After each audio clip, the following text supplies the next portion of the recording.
Buenos días. Bienvenidos al ciclo de actividades por videoconferencia que brinda el Colegio Público de Abogados de la Capital Federal. Hoy, como actividad organizada por el Foro de Iniciación Profesional, contamos con el doctor Walter Krieger, que nos hablará de responsabilidad por daños. Les recomendamos que mantengan los micrófonos en silencio para evitar interferir en la locución del expositor y de surgir alguna pregunta, la realicen vía chat.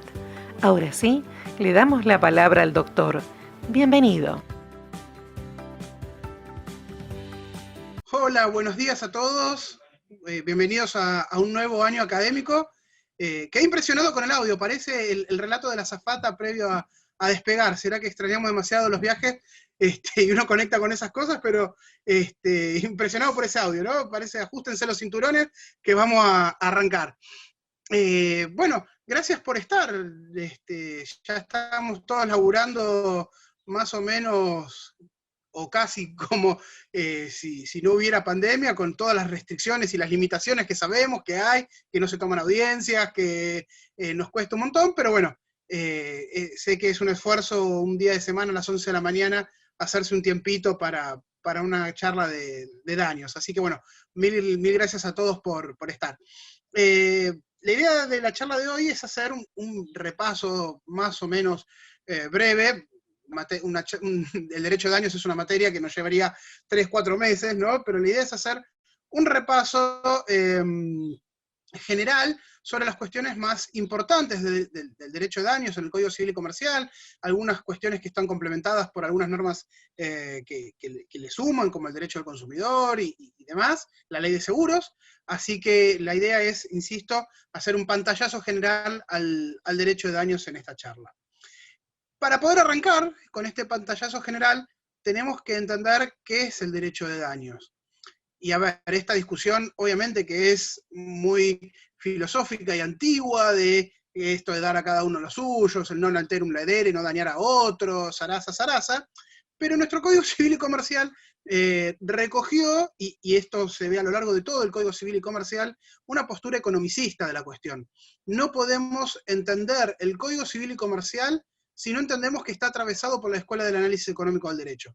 Las explicaciones de los institutos, de las regulaciones en materia de derecho patrimonial, nos queda absolutamente corta si lo hacemos desde un punto de vista solamente jurídico y no entendemos que hay un componente económico en cada una de las regulaciones. Y eso lo vamos a ver en el derecho de daños, lo vamos a ver en el derecho de los contratos, lo vamos a ver en algunas cuestiones del derecho de familia, como es el caso de la compensación entre cónyuges o entre convivientes después de la separación. Son todos institutos e ideas que vienen de entender el derecho como una disciplina que va de la mano de la economía y la economía a la vez que va de la mano del derecho. Y esto podemos discutirlo si está bien o está mal, pero entiendo que es en alguna medida hacia donde se mueve el mundo. Si miramos el listado de los últimos 10, 12 premios Nobel de Economía, a todos les dieron el premio por hacer investigaciones relacionadas con las vinculaciones entre el derecho y la economía.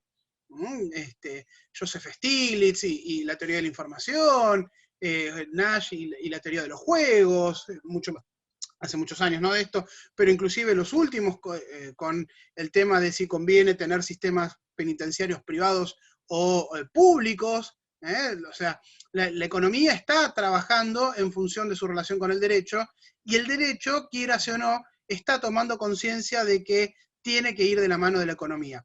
Por lo tanto, el derecho de daños o la responsabilidad civil no lo vamos a entender desde el punto de vista económico como otra cosa que una regulación de asignación de recursos.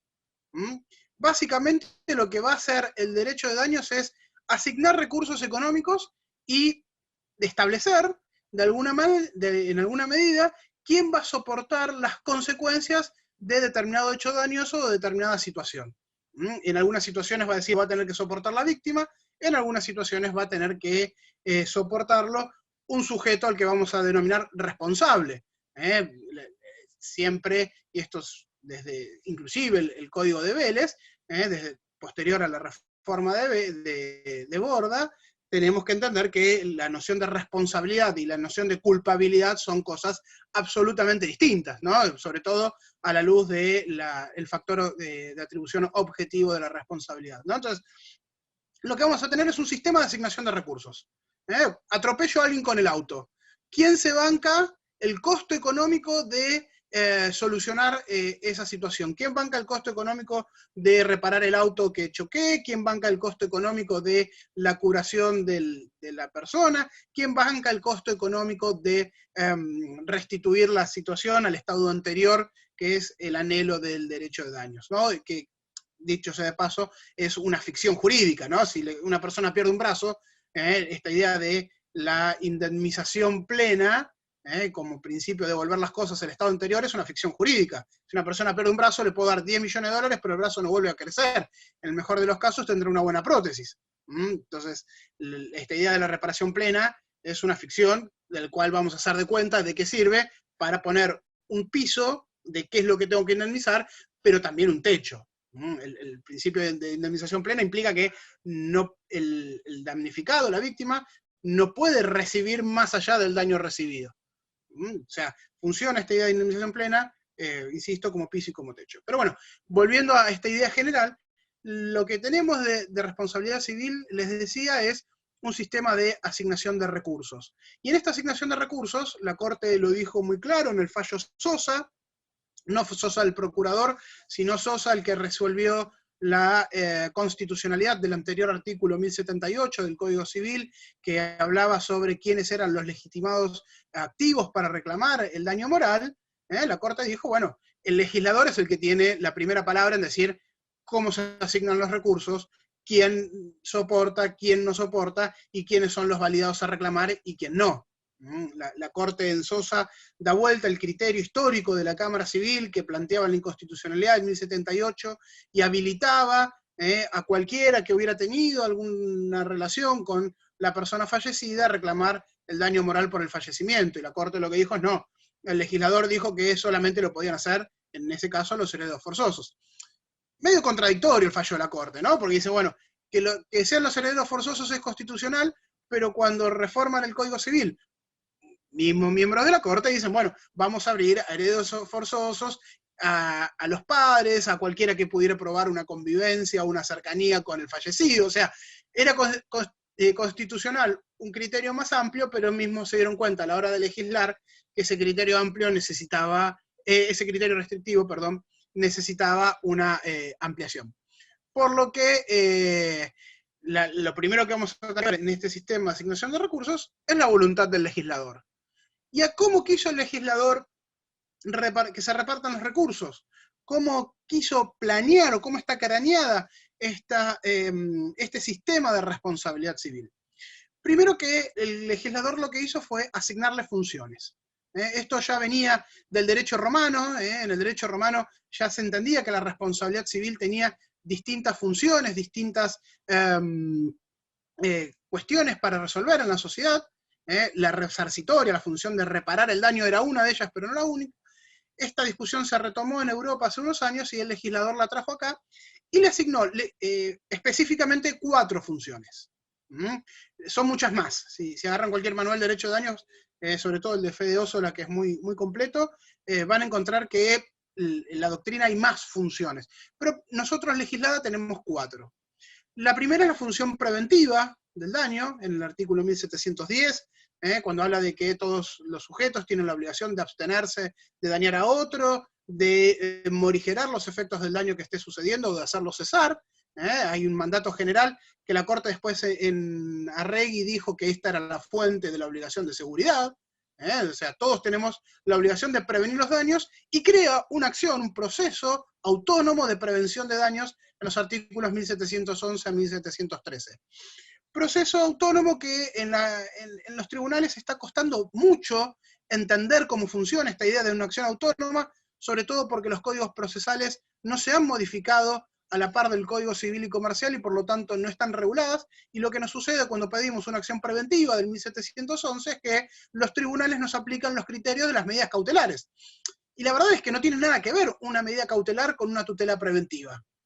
La cautelar, la cautela lo que busca es asegurar el resultado del pleito, que cuando vayamos a cobrar los bienes estén, o asegurar la producción de la prueba, y por lo tanto los requisitos de las medidas cautelares son los que todos conocemos: verosimilitud en el derecho, peligro a la demora y eventualmente la contracautela, porque en definitiva, y en muchos casos, la medida cautelar lo que importa es un anticipo de jurisdicción, un adelanto del juez de cómo puede llegar a resultar el proceso, y además, inaudita parte, o sea, sin escuchar al otro. Entonces, en la medida cautelar tiene sentido esto de que, bueno, que el derecho parezca verosímil, que haya una necesidad real de urgencia para que nos den una medida cautelar. La tutela preventiva buscamos otra cosa, y por lo tanto los requisitos son otros. La tutela preventiva, lo que buscamos es hacer cesar el daño, o morigerar el que está sucediendo, o prevenir que un daño suceda. O sea, que si las cosas siguen en su curso natural, vamos a tener un daño, y por lo tanto le pedimos al juez que haga cesar o tome medidas para evitar que ese daño se materialice. Y por lo tanto los requisitos son otros. Primero, lo que tengo que mostrar es un legítimo interés en evitar que ese daño suceda. O sea, tengo que acreditar que me importa de alguna manera intervenir y pedirle al juez: mire, dicte la medida, este viejo dicho del derecho procesal, el interés es la medida de la legitimación. Bueno, tengo que mostrarle al juez que estoy interesado en que este daño no suceda, que no me es algo que es ajeno, que es algo lejano, sino todos estaríamos metiéndonos en la vida de los demás. Lo segundo que tengo que mostrar es la relación de causalidad entre la conducta que estoy atacando y el daño que está sucediendo o el daño que va a suceder. Y nada más. Inclusive, pues, si ustedes ven el texto del 1711, el juez dice que el juez puede tomar la medida que estime conveniente. Por lo tanto, ni siquiera el juez en la acción preventiva está atado por el principio de congruencia. Yo le puedo decir al juez: mire, haga esto para hacer cesar el daño, y el juez me puede decir: no, yo creo que la mejor manera de hacer cesar el daño es esta otra, y está perfecto. Tendrá que explicarlo y justificarlo y decir por qué, ¿no? Pero no está ni siquiera en el principio de congruencia impuesto en esta acción preventiva. Y es una acción autónoma. O sea, una vez que cesa el daño o que se toman las conductas para evitar que ese daño suceda, el proceso se acaba. Después tendré un proceso de daños, o podré tener una tutela preventiva y después continuar con un proceso de daños dentro del mismo expediente, pero son procesos autónomos. La tutela preventiva no busca reparar el daño, que esto es parte de otra función con otras discusiones. La tutela preventiva solamente busca hacer cesar y prevenir el daño. La segunda función, y la más extensa, es la función resarcitoria, esto de reparar el daño causado, esto de no dañar a otro, esto de la reparación integral que veíamos hace un ratito, devolver la situación hacia el estado anterior en el que se encontraba antes de que el daño suceda. Y para eso el legislador hizo dos cosas. Primero, mantuvo, y esto en consonancia con toda la doctrina, en todos los sistemas jurídicos, sea continental, sea anglosajón, los presupuestos de procedencia de la responsabilidad civil. En todos los casos necesitamos necesariamente mostrar 4 cosas para que el juez diga: este daño hay que repararlo. La relación de causalidad, la antijuricidad, el daño cierto y el factor de atribución de la responsabilidad. La relación de causalidad, bueno, esta idea de causalidad adecuada, de que el normal curso de las cosas, que el daño es consecuencia, mejor dicho, de un antecedente que es necesariamente causal de ese daño. Vamos a ver que esto de la relación de causalidad tiene mucho que ver cuando en el factor objetivo de la responsabilidad hablemos del hecho de la víctima, como el hecho, ya no la culpa, el mero hecho de la víctima incide en esa relación de causalidad, le va a permitir al juez o bien morigerar la responsabilidad del sujeto que tiene que repararlo, o bien excluirla. No necesariamente la conducta del hecho de la víctima implica, como implicaba en el Código de Bells, la culpa de la víctima, la exclusión total de la responsabilidad, sino que puede implicar una morigeración. Entonces, si yo voy manejando en moto sin casco y me lastimo la cabeza, bueno, el hecho de no tener casco alguna implicancia tendrá en el resultado final del proceso. Ahora, si yo iba manejando la moto sin casco y me lastimo las piernas, mi hecho ilícito no tiene nada que ver. Con casco o sin casco, las piernas me las lastimaba igual. Por lo tanto, vamos a ver también que el código a lo que tiende es a que el juez analice caso por caso. Descree el código de soluciones universalizadoras, ¿no? todos los casos los vamos a resolver de esta manera. El código está elaborado a partir de un sistema principiológico, de principios generales, que le van a dar al juez pautas para que después las adapte y las aplique al caso concreto. Va a tener algunas reglas específicas, porque no todo se puede regular a partir de principios, ¿no? La prescripción, por ejemplo, es una regla. Las acciones prescriben a tanto tiempo, punto. El juez no puede decir, ah, no, pero me parece. Igual, más al final vamos a ver que la prescripción es lo que peor regulado está en el código, lo que más dificultades nos va a llevar para entender qué es lo que quiso hacer el legislador. Pero por ahora quedémonos con esta idea de la relación de causalidad. La antijuricidad va a venir de dos lados. O de la conducta propia, si vamos del causante del daño, si vamos a estar en un factor de atribución subjetivo de la responsabilidad, entonces aquel que con su conducta daña a otro, ya sea con una conducta activa o pasiva de omisión, aquel que omite una conducta a la cual está obligado, no la mera omisión, sino la omisión de una conducta a la cual estoy obligado. Si voy caminando por la calle y se está ahogando una persona, yo no soy socorrista, ni soy enfermero, ni médico, no tengo la obligación de intervenir. A mí no me van a poder tirar la omisión de no haber socorrido, atendido a la persona. Ahora, si veo a una persona ahogándose y soy socorrista y no actúo cuando tengo la obligación legal de hacerlo, bueno, ahí sí mi conducta omisiva será generadora de responsabilidad. Entonces, si tengo un factor subjetivo de atribución de la responsabilidad, la antijuricidad va a estar dada por mi conducta contraria a derecho. Y la conducta contraria a derecho no es, como en el derecho penal, la conducta antinormativa, no necesito una tipicidad como en el derecho penal, sino que mi conducta tiene que estar contraria a todo el ordenamiento jurídico, a los principios generales, a las convenciones internacionales, a la Constitución. No basta mi conducta, o no requiero de una conducta típica para la responsabilidad civil, distinta de la responsabilidad penal. Y por otro lado, si tengo un factor objetivo de atribución de la responsabilidad, la antijuricidad va a estar dada por el incumplimiento del deber genérico de no dañar a otro, que surge del artículo 1710 que veíamos hace un rato, ¿no? La responsabilidad no tiene nada que ver con la culpa. Yo puedo haber hecho todo bien e igualmente ser responsable frente a un daño y tener que repararlo, ¿no? Siempre doy el mismo ejemplo. Soy el dueño de una empresa de transportes, contrato al mejor camionero que encuentro en plaza, le hago todo, las evaluaciones psicológicas, los test de salud, y el tipo tiene un accidente y atropella a alguien. Y por más que haya hecho todo bien, voy a ser responsable por los hechos de mi dependiente y voy a tener que reparar ese daño, aunque mi conducta haya sido absolutamente diligente. Entonces, la noción de responsabilidad está disociada cuando tengo un factor objetivo de atribución de la responsabilidad de la noción de culpa. Ahora vamos a volver sobre esto cuando veamos factor de atribución. El tercer requisito es el daño. Y acá a veces hacemos un poco de agua.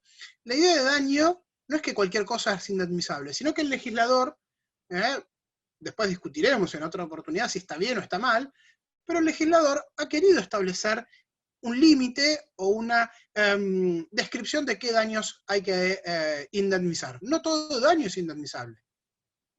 Primero que los daños que son indemnizables son aquellos que guardan adecuada relación de causalidad hasta cierto grado. Y acá el legislador puso dos sistemas.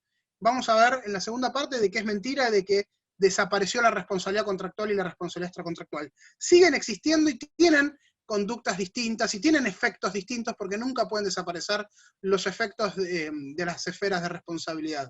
Y aún aquellos que proponían la unificación de las esferas, como Alterini, reconocían, y esto es una vieja discusión que se dio en el derecho francés a finales del siglo XIX, o sea, esta discusión de la unificación de las esferas de responsabilidad es reiterar algo que ya se dijo, es como ver Los Miserables de Víctor Hugo, cambian los actores, pero la obra es del siglo pasado.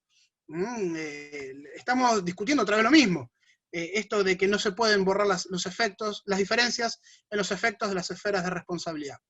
De hecho, Alterini decía en el manual de obligaciones, que calculo todos lo conocen, porque todos los que nos hemos, por lo menos los que tenemos de 30 para arriba, hemos estudiado con el manual de obligaciones de Amial, Alterini y López Cabana, y la edición posterior al 98, Alterini decía, la eliminación de los efectos de la responsabilidad o de las diferencias es como la ropa unisex. Ni la mujer que se pone una ropa unisex pasa a ser varón, ni el varón que se pone una ropa unisex pasa a ser mujer. Bueno, que yo le asigne a la responsabilidad extracontractual algunas consecuencias parecidas a la responsabilidad contractual y viceversa, no elimina las diferencias. Y esto lo vamos a ver principalmente en esto que hablábamos con los límites al daño. Porque la relación de causalidad, que va a funcionar como tope a qué daños se indemnizan, ha cambiado respecto del Código de Vélez. En el Código de Vélez teníamos la vieja posición de se indemnizan los daños mediatos e inmediatos, y en los contratos los daños, las consecuencias mediatas. Nos hacían repetir como lorito eso en las clases de obligaciones y en las de daños, para entender bien que hasta dónde era el límite. Este límite en este código cambió un poco. No en cuanto a la responsabilidad extracontractual, que siguen siendo las consecuencias mediatas e inmediatas, y el dolo tenido en miras. Si yo atropello a un jugador de fútbol sabiendo de que va a tener un pase a Europa y lo lastimo a propósito para que no tenga ese pase porque quiero que vaya otro jugador, bueno, ese daño también será indemnizable, aun cuando estaba más allá de las consecuencias mediatas e inmediatas. El dolo tenido en vistas sigue estando en pie. Lo que ha cambiado, y surge muy claro del texto del artículo 1728 del Código Civil y Comercial, es la responsabilidad contractual, la extensión de la responsabilidad contractual. Ahí lo que plantea el legislador es otro sistema. Ya no vamos a tener en materia de responsabilidad contractual el tema de la relación de causalidad y la extensión de las consecuencias mediatas o inmediatas, sino que la norma se llama de previsibilidad contractual. ¿Qué quiere decir? Que cuando tengo un incumplimiento de un contrato, lo que se repara son las consecuencias previsibles, o lo que las partes pactaron en el contrato o que debieron haber previsto en función de ese incumplimiento. ¿Se entiende la diferencia? La Corte lo explica muy bien en un caso que se llama... Hay dos casos donde la Corte explica cómo funciona esta idea de la previsibilidad de los contratos. Uno es un caso del año 2007 que se llama Bianchi de Pereira contra Provincia de Buenos Aires, y el otro es uno que ya cité, que es Arregui contra CHA, contra Comunidad Homosexual Argentina. En Bianchi de Pereira, lo que había sucedido era un señor venía manejando por la ruta 11 a la altura de Villa Gesell, choca contra un caballo muerto en medio de la ruta a la noche y se mata. Bianchi de Pereira era la viuda de este señor que le demanda los daños y perjuicios por el fallecimiento de su marido a la provincia de Buenos Aires y a la empresa concesionaria de la ruta. Para mí ese fallo tiene un montón de aristas interesantes, principalmente cuando habla de responsabilidad del Estado. Para mí es terriblemente malo y es terrible lo que dice la Corte, no nos vamos a meter ahí. Pero a la hora de analizar la responsabilidad de la concesionaria lo que había dicho al contestar demanda es, miren, yo tengo a mi cargo la explotación de 300 kilómetros de ruta, y a lo largo de esos 300 kilómetros de ruta, bueno, el 80-90% atraviesa campo. Es probable que de algún campo se salga algún animal, y yo no puedo hacer nada para evitar que se escape algún animal, que termine en la ruta y alguien se termine matando con esos animales. ¿Qué le contestó la Corte? Mire, justamente, como su responsabilidad es de carácter objetivo, por la obligación de seguridad que se debe en los contratos de consumo, y usted explota 300 kilómetros de ruta que atraviesan un campo, y por lo tanto es previsible que algún animal se escape y mate a alguien, como es posible que eso suceda, usted va a reparar este daño y la condena a pagar los daños y perjuicios. Entonces, la previsibilidad tiene que ver no como eximente, sino, che, ¿esto es probable que pase? Bueno, entonces, si esto es probable que pase, a repararlo. En Arregui, por el contrario, igual Arregui es una ensalada. A mí mucho no me gusta traerlo porque Arregui, por un lado dicen que no hay contrato, pero después aplican las reglas de la responsabilidad contractual. La CHA había organizado un evento para concientizar sobre el contagio del SIDA, y en ese evento hace un recital, una persona va a ese recital, a la salida se cae y se fractura un hombro, una cosa así, y lo que le contesta la Corte es que como la CHA no es una empresa organizadora de eventos, ni mucho menos, la posibilidad de que una persona se caiga a la salida de un recital. Para la CHA no era un evento previsible, y por lo tanto, como no era previsible, no es indemnizable por el organizador.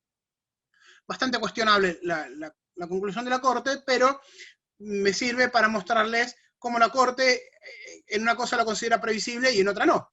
Por lo tanto, nuestro laburo a la hora de reclamar responsabilidad contractual es mostrar que el daño que estamos diciendo que sucedió era previsible en función de los términos del contrato. Y ahí un poco se subjetiviza la cuestión, ¿no? Esto era previsible, no era previsible, y en definitiva el juez tendrá que ver, en función de la prueba que se genere, si esto realmente era previsible o no, no solamente por los términos del contrato, sino también por la naturaleza propia de las obligaciones. Y esta es otra de las particularidades que va a tener la responsabilidad contractual. Las partes pueden de antemano establecer los límites de la responsabilidad.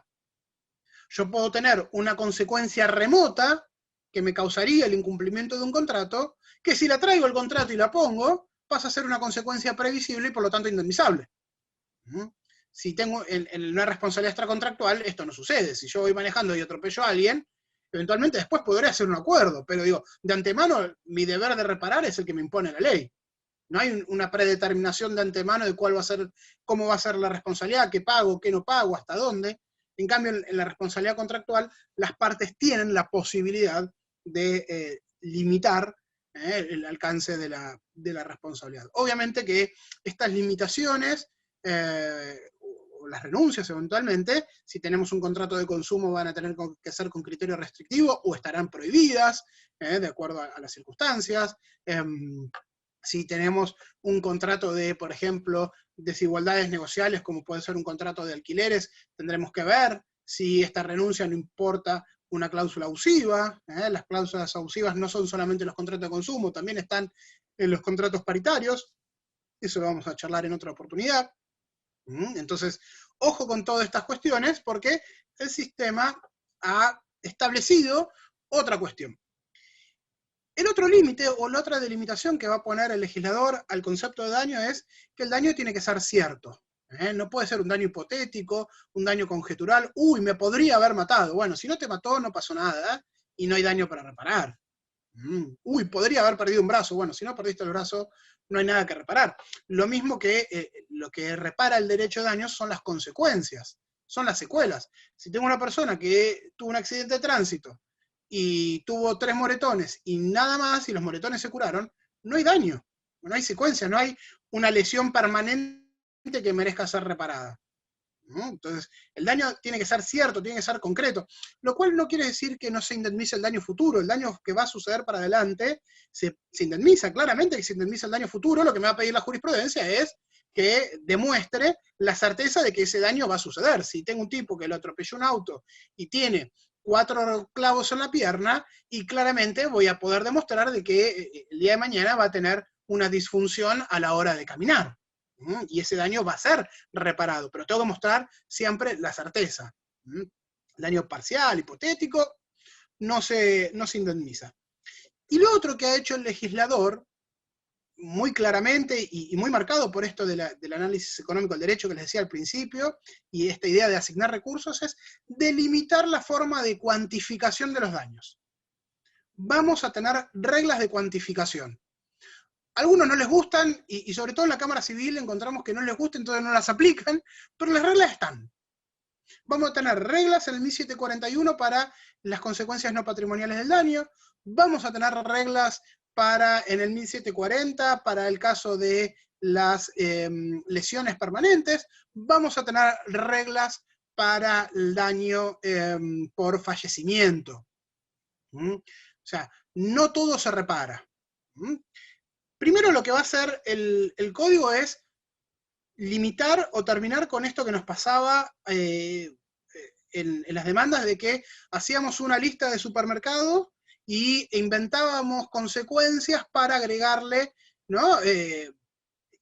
Rubros indemnizables, daño estético, daño psicológico, gastos de tratamiento, gastos de movilidad, daño físico, ¿no? Hacíamos toda una listita y le agregábamos numeritos ahí y buscábamos autonomías de rubros para indemnizar daños al proyecto de vida, etcétera, etcétera. El código es mucho más claro en este sentido. Hay solamente dos rubros que se reclaman, se reparan. El daño patrimonial y el daño extrapatrimonial. Las consecuencias no patrimoniales del daño van a incluir el daño moral, la afectación que genera un daño estético, etcétera, etcétera. El daño patrimonial, todo aquello que pueda ser mensurable en dinero, gastos de tratamiento, disminución de la capacidad laborativa, etcétera, etcétera, etcétera. Lo puedo medir con dinero, es daño patrimonial, no lo puedo medir con dinero, es daño o consecuencias no patrimoniales. Son esas dos cosas. ¿Cuáles son los daños patrimoniales? Bueno, después iremos viendo cuáles son las consecuencias no patrimoniales, también las iremos viendo. Pero no pretende el código que continuemos con estas grandes listas de supermercados, sino que arma estas dos grandes grupos de daños resarcibles. A la hora de mirar los daños patrimoniales, nos va a decir, bueno, patrimonial es todo aquello que es medido en dinero, por lo tanto, si tuve algún gasto, presento el comprobante del pago y ya. Ahora, cuando empezamos a ver lesiones y fallecimiento, dice, las consecuencias patrimoniales del fallecimiento son pocas. Si una persona fallece, los que reclaman desde el punto de vista patrimonial tienen derecho solamente a que les repongan los gastos de sepelio, que mínimamente los tienen que acreditar, porque a veces lo paga la obra social, a veces lo pagó un amigo, hicieron una vaquita entre toda la familia, lo que fuere. Pues, los gastos de sepelio, que tienen que estar mínimamente acreditados, y si quien reclama es el hijo del fallecido, o el cónyuge del fallecido, lo que tiene derecho es a una suma de dinero que represente los alimentos que hubiera recibido el menor hasta los 21, o el cónyuge por la expectativa de vida.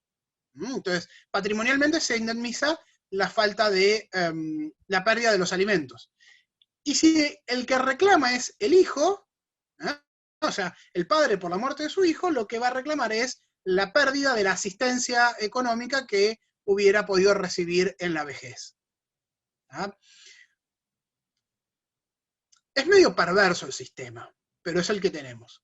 ¿Por qué? Porque nuestro valor patrimonial vida va atado a nuestra capacidad productiva.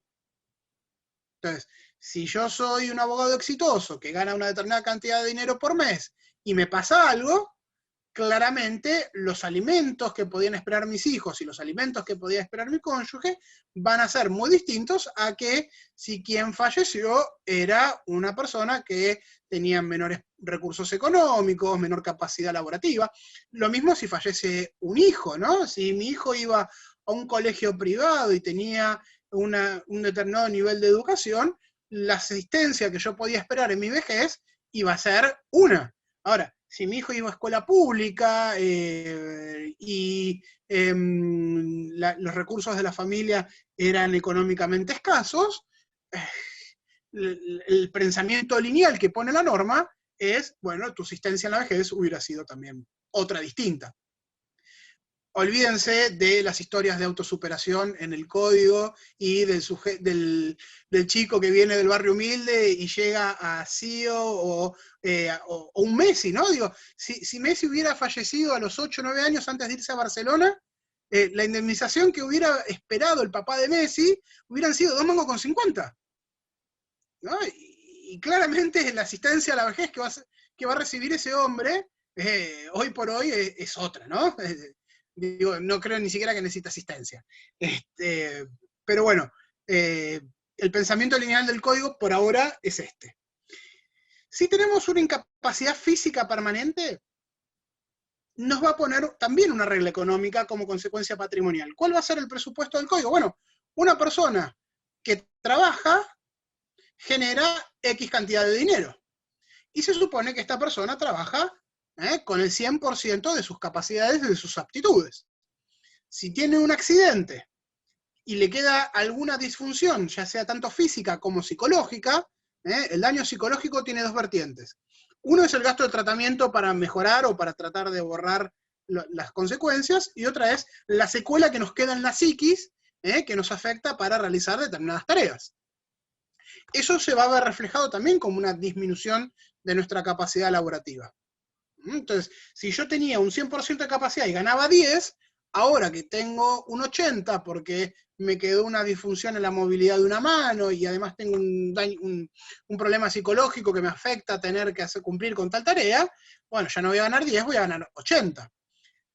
Desde ese punto de vista, lo que va a decir el código es, bueno, la indemnización por incapacidad física tiene que ser una suma de dinero tal que invertida en un plazo fijo, los intereses que dé esa suma invertida en plazo fijo equivalgan a esos 20 que dejó de ganar este sujeto. ¿Se entendió? Más o menos, repito cómo viene la fórmula. Si yo gano 100, trabajando al 100% de mi capacidad, tengo un accidente, me queda mi capacidad laborativa al 80, por lo tanto ya no gano 100, gano 20, gano 80, perdón. Perdí de ganar 20 por mes. La indemnización patrimonial que me tienen que dar tiene que ser suficiente para que cuando yo ponga esa plata en el banco, los intereses que me dé esa plata sean 20 y me compensen por el resto de mi expectativa de vida lo que yo dejé de ganar. ¿Se entendió ahora? ¿Estamos? Para llegar a ese número X hay varias fórmulas dando vueltas en el mercado. Tienen la fórmula de la Cámara del Trabajo, conocida como el fallo Méndez, tienen la fórmula de la Universidad Nacional del Sur con el amigo Hugo Aciardi, que esa la pueden googlear, googlean fórmula Aciardi y aparece, o tienen lo que se llama la fórmula Marshall, también googlean fórmula Marshall y les aparece. ¿Cuál es el problema? Que las tres fórmulas, que aparentemente llegan a lo mismo, dan resultados distintos. O sea, si yo tengo una persona que tiene un 80% o un 20% de incapacidad y que gana 15.000 pesos por mes, con la misma edad, hagan la prueba, googleenlo y van a ver que les da resultados totalmente distintos. Por lo tanto, nuestro laburo argumentativo, además de aplicar la fórmula, va a tener que ver con por qué elegimos tal o cual fórmula. ¿Por qué aplicamos Marshall? ¿Por qué aplicamos Boto? ¿Por qué aplicamos la de Aciardi? Algún ejemplo. La fórmula de la Universidad Nacional del Sur permite, por ejemplo, calcular los ingresos de una persona que no tiene ingresos estables. Por ejemplo, un abogado, ¿no? Pues la fórmula de Boto y la fórmula Marshall parten de ingresos estables. Un trabajador gana 20.000 pesos por mes. Nosotros, que somos profesionales independientes, no tenemos un ingreso estable. Entonces la fórmula Aciardi nos permite tener un promedio y más o menos, en función de ese promedio, hacer un cálculo estimativo. Ahora vamos a ver las preguntas al final, ahora las vamos a ir contestando. La fórmula de Marshall va a tener también cálculos estables, pero nos va a permitir trabajar con sujetos o supuestos de personas que no están dentro del mercado laboral. La fórmula de la Cámara del Trabajo está pensada para un trabajador, porque la aplican para accidentes de trabajo y está pensada para sujetos que tienen un ingreso estable y que trabajan en relación de dependencia. Ahora, si tenemos que indemnizar a una persona que ya está jubilada o a un menor de edad que todavía no entró a trabajar, la fórmula Boto me hace agujeros por todos lados porque no tengo forma de establecer algún parámetro. Entonces, nuestro laburo va a estar en elegir una fórmula y sostener por qué elegimos tal o cual fórmula. De la Cámara Civil, la única que está aplicando fórmulas es la Sala A y ahora se sumó la H, creo. O sea, cuesta que los jueces quieran aplicar fórmulas, porque dicen, no, el daño es mío, yo decido según mi criterio cuánto es. Lo que pasa, y ahora vamos a ver qué sucede, lo antes daño moral, que son las compensaciones, o el daño no patrimonial, las consecuencias no patrimoniales del daño, es que las sentencias terminan siendo arbitrarias. Para el que paga y para el que recibe, ¿no? Entonces, si no aplicamos fórmulas, la discusión es, bueno, por una fractura yo a este sujeto le doy 15.000 pesos. No, a este otro sujeto, porque era bailarín, por una fractura de pierna le doy 20.000 pesos. Es toda una cuestión muy arbitraria, ¿no? La cuantificación, cuando no tenemos la fórmula, y por más que el juez nos quiera dar una buena explicación, que dicho sea de paso, muy pocas veces lo hacen, el número termina siendo más o menos, me parece que es esto. Justamente lo que está tratando de hacer el código es, bueno, tratemos de objetivizar los números. Si un sujeto tiene tales características, que todos sepamos cuánto va a cobrar y cuál va a ser su dinero. ¿Qué pasa con las consecuencias no patrimoniales del daño? Lo que antes se llamaba el daño moral, que ahora es mucho más abarcativo. Más allá de esto que les comentaba, de que se ampliaron los legitimados activos para reclamarlo, lo más interesante de 1741 es el último párrafo, que nos va a hablar de la cuantificación del daño moral, o de las consecuencias no patrimoniales del daño. ¿Qué va a decir el 1741?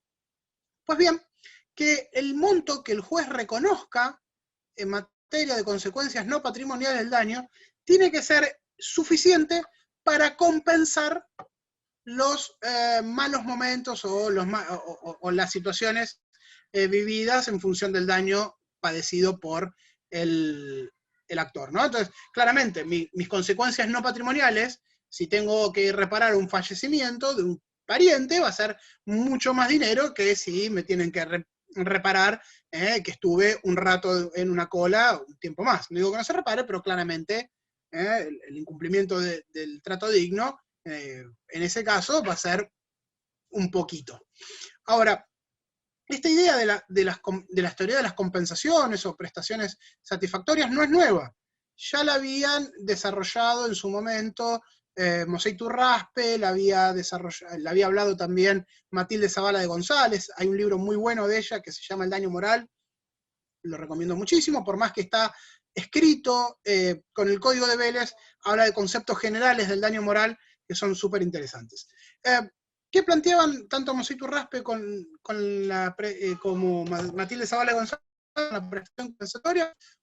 Justamente esto, que busquemos la manera de asignar dinero que compense, no en forma lineal, pero por ahí, el daño sufrido.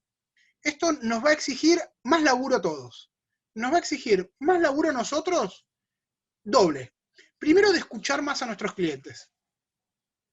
Vamos a tener que desarrollar un laburo de escuchar qué pretende, qué espera nuestro cliente de que se le compense el daño. Ahora yo les voy a dar algunos ejemplos donde esto se discutió para poder graficarlo. Y segundo, de argumentación. ¿Cómo escribíamos nosotros las demandas y cómo hacíamos nosotros los pedidos de daño moral? Agarramos, escribíamos los hechos, decíamos, uy, lo atropelló el auto, ¿no? Y pedimos tanto de daño, capacidad física, etc. Y cuando llegamos al daño moral, reescribíamos los hechos cual novela de Migré, ¿no? Entonces le poníamos, imagínese, señor juez, los sentimientos de esta persona que estuvo tirada sobre el frío asfalto, al rayo del sol y los dolores de la terapia, y por todo esto estimo que el daño moral es 30.000 pesos. Que por alguna regla que inventó alguien y nunca se supo qué, ese X solía ser más o menos entre el 20 y el 30% del daño físico, del daño patrimonial que reclamábamos, ¿no? Entonces, tirábamos ese número después de haber reescrito la demanda, cual novela de Migré, y ¿qué nos contestaban los tribunales? 4 renglones para resolver el daño moral. En función de las pruebas de autos y aplicando el criterio de la sana crítica, estimo que corresponde reconocer el daño moral en tanta plata, que siempre es menos, obviamente, de lo que pedimos. ¿No? Entonces, ¿y por qué? Pedí 30.000, me dieron 25. ¿Por qué? ¿Qué pruebas valoró? ¿Cómo las valoró? ¿Por qué 25 y no 26? Y el que tiene que pagar, ¿por qué no 24? ¿No? Entonces, quedamos en una cuestión de arbitrariedad bastante complicada. La idea de las prestaciones compensatorias es, con este mayor laburo de argumentación para nosotros y de argumentación para los jueces, que también les está costando y están costando entender la cuestión, es explicar qué pedimos y cómo cuantificamos, y lo mismo para los jueces. Lo que hace es correr el eje de la discusión. No quiere decir que al final del día el juez no diga el daño moral es tanto, porque eso siempre va a seguir siendo así. Pero les cuento dos casos donde se discutió esto, que los jueces más o menos lo tuvieron en cuenta. No llegaron a sentencia porque tuvimos arreglo antes, pero en las audiencias el juez entendía por dónde venía la mano. Primero de los casos fue hace un par de años, Dermagloss, la crema, había sacado un protector solar de factor más de 50 para bebés, que cuando los bebés se los aplicaban, o los nenes se los aplicaban, les generaba una serie de reacciones alérgicas, ¿no? Se les irritaba la piel, les picaba, se rascaban, todo, no podían estar expuestos al sol, obviamente cuando usamos protector solar, en verano, ¿no? Es muy difícil que alguien use protector solar en invierno. Entonces están todos los nenes con el sarpullido, los médicos dermatólogos decían, usa más Dermagloss, porque nadie hubiera imaginado que el Dermagloss era la fuente del problema. Después de una semana se dieron cuenta que Dermagloss era el problema, sacaron el lote del mercado, y la verdad es que una vez que terminó, que los nenes dejaron de usar el Dermagloss, las secuelas desaparecieron. No quedaron secuelas físicas. Ahora, ¿qué sucedió? Los pibes pasaron las peores vacaciones de su vida. No podían, las familias que habían reservado para ir a la playa no podían pisar la arena, no podían pisar la playa, porque en cuanto le da un poco de sol al pibe era un ardor y un llorar terrible. Los pibes pasaron las vacaciones encerrados en sus casas sin poder hacer nada, rascándose, llorando. O sea, literalmente tuvieron las peores vacaciones de su vida. Había que cuantificar ese daño moral, que era el grueso de la demanda. Si un chico tuvo las peores vacaciones de su vida, lo que nos parecía lógico era compensarles, estamos hablando de nenes de 3, 4, 5 años, lo lógico era compensarles dándoles las mejores vacaciones de su vida. ¿Cuáles pueden ser las mejores vacaciones que puede tener un nene de 3, 4, 5 años? Un viaje a Disney. Entonces, la manera de cuantificar la consecuencia no patrimonial del daño no es porque el nene se tenía que ir a Disney, pero es decir, che, si este pibe tuvo la peor vacación, compensémosle con la mejor, y que el monto del daño moral sea el equivalente a un viaje a Disney. Lo cual automáticamente corre la discusión. Porque del otro lado me dirán, no, che, un viaje a Disney es mucho, ¿te parece? Me parece que con un viaje a Mundo Marino estamos. Y me tendré que explicar la otra parte por qué el viaje a Mundo Marino. Y el juez dirá, no, miren, ni Mundo Marino ni Disney, bueno, qué sé yo, Cancún. Y me tendrá que explicar el juez por qué Cancún. Y así corremos la discusión. Porque estamos discutiendo cómo compensamos, lo cual es mucho más fácil y más rico que decir 5.000, 10.000, 15.000. ¿Por qué? Porque me pareció. Porque terminamos de la otra manera cuantificando con el me parece que más o menos es tanto y carente de todo argumento. Insisto, obviamente que el juez al final del día es el que decide cuánto. Y eso va a seguir siendo así, y para eso está el juez. Ahora, lo que cambia, lo que tiene que cambiar necesariamente, es esta manera de cuantificar.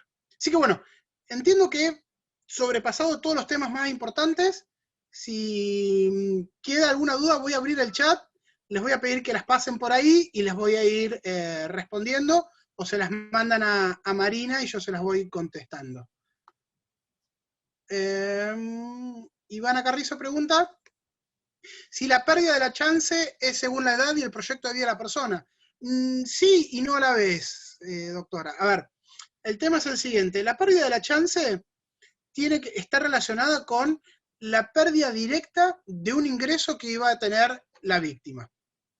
Entonces, la pérdida de la chance está relacionada con la probabilidad de que ese ingreso suceda. Yo lo que tengo que mostrar para que me indemnicen la pérdida de la chance es la probabilidad cierta de que ese ingreso va a suceder.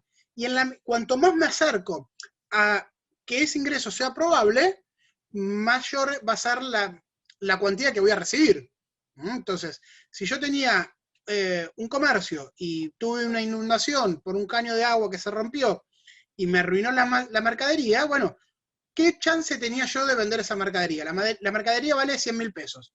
Tenía un 80% de vender esa mercadería, bueno, tendré una indemnización de 80.000 pesos. Tenía el 100% porque ya tenía toda esa mercadería colocada, ya tenía un comprador. Bueno, me indemnizarán todo. No, las ventas la verdad que cayeron y yo de esto que me estoqué, la verdad que iba a vender un 30, un 40%. Bueno, me indemnizarán un 30 o 40% de esas mercaderías. ¿Se entiende cómo funciona la idea de la pérdida de la chance?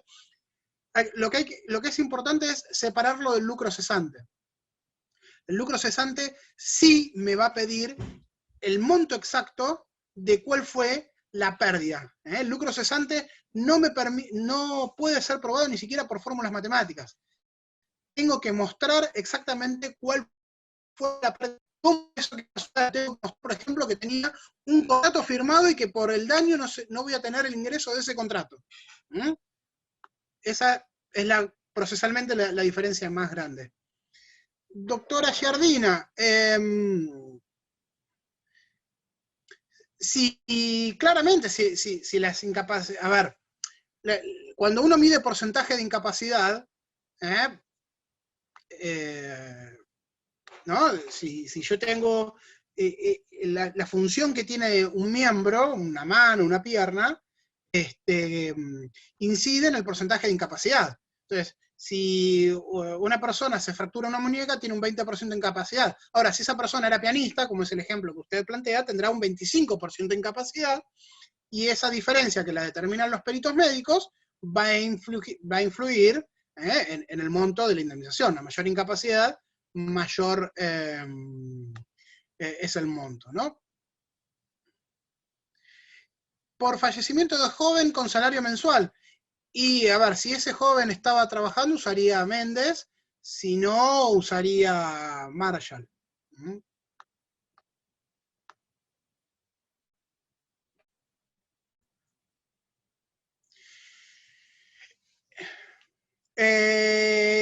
Pregunta si el daño físico y cierto se sigue haciendo con tablas y formas cuantitativas. Bueno, es lo que venimos hablando un poco. La determinación del porcentaje de incapacidad la termina haciendo el perito médico, ¿no? Cuánto es el porcentaje de incapacidad. Y la aplicación de fórmulas es lo que manda el código, y lo que debería hacerse, algunas salas lo están haciendo, y algunos juzgados de primera instancia también, algunas salas todavía no lo están haciendo, pero imagino que hacia eso vamos. Así que bueno, acá me ponen, no hay más preguntas, así que les agradezco y nos vemos el martes que viene. Cualquier cosa me pueden agregar en Instagram, es krieger.walter, y si tienen alguna duda me mandan algún mensajito por ahí. Muchísimas gracias, nos vemos la semana que viene.